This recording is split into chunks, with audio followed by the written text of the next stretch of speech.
अगला वर्ड है wine. Wine wine word हमारा यूज होता है जब कोई इंसान किसी चीज के लिए या किसी भी बात के पीछे वो रोता झिकता रहता है या रहती है, तो हम यहाँ पर वाइन वर्ड का यूज कर सकते हैं।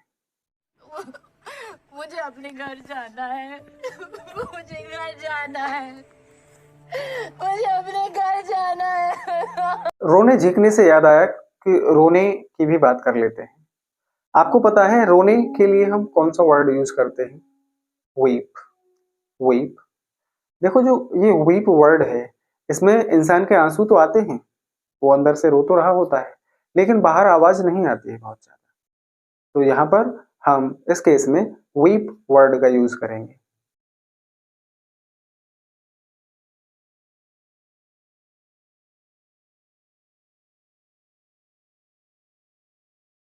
इंसान रो रहा है और आवाजें भी आ रही हैं और अच्छे से रो रहा है, तो फिर हम उस रोने को क्राई बोलते हैं। क्या बोलते हैं? क्राई। क्राई बोलते हैं। तो ये इन दोनों में डिफरेंस है। वीप में केवल आंसू आते हैं, इंसान अंदर से रो रहा होता है, आवाजें बहुत ज्यादा नहीं आती हैं, लेकिन क्राई में आंसू भी आते हैं और इंसान रो भी रहा होता है जोरों से।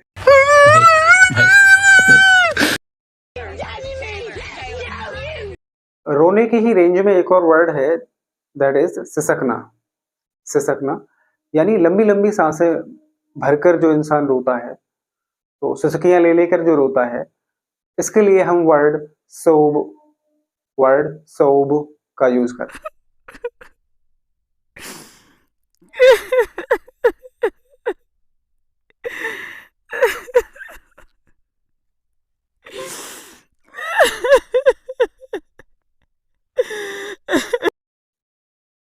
मान लीजिए आप किसी भीड़ में हैं और आप अपने दोस्त के साथ गए हुए हैं और आपका दोस्त आपसे कुछ दूरी पर चला जाए और भीड़ भाड़ में आपको पता है कि हसल बसल रहती है तो आवाज नहीं आती है या फिर पहुंच नहीं पाती है, आप नॉर्मल आवाज दोगे तो इस केस में आपको जोर से आवाज देनी होती है। तो उसी जोर से आवाज को देने को हम शाउट टू या फिर येल बोल सकते हैं।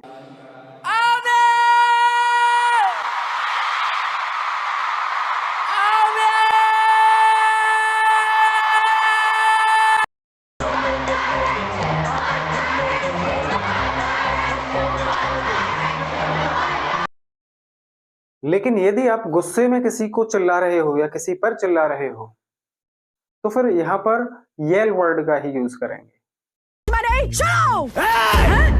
मुझसे जो दुश्मनी मोल लेता है उसमें ऊपर वाला रहम तो कर देता है, मगर मैं नहीं।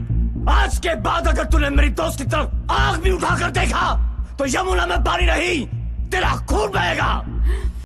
अगला वर्ड है हमारा स्क्रीम। स्क्रीम स्क्रीम वर्ड का हम यूज करते हैं चीखने के लिए, बहुत ज्यादा चीखने, इंटेंस चीखना होता है, बहुत ज्यादा तेज चीख होती है ये। तो चीखना कई बार सिचुएशन हो जाती है, मूवीज वगैरह में तो आपने खूब देखा होगा कि जैसे कोई चाकू लेके आ गया और किसी ने किसी को चाकू मारो, आप भी वहीं पे हो, तो चीख निकल गई। स्पेशली ये लेडीज या लड़कियों को जल्दी हो जाता है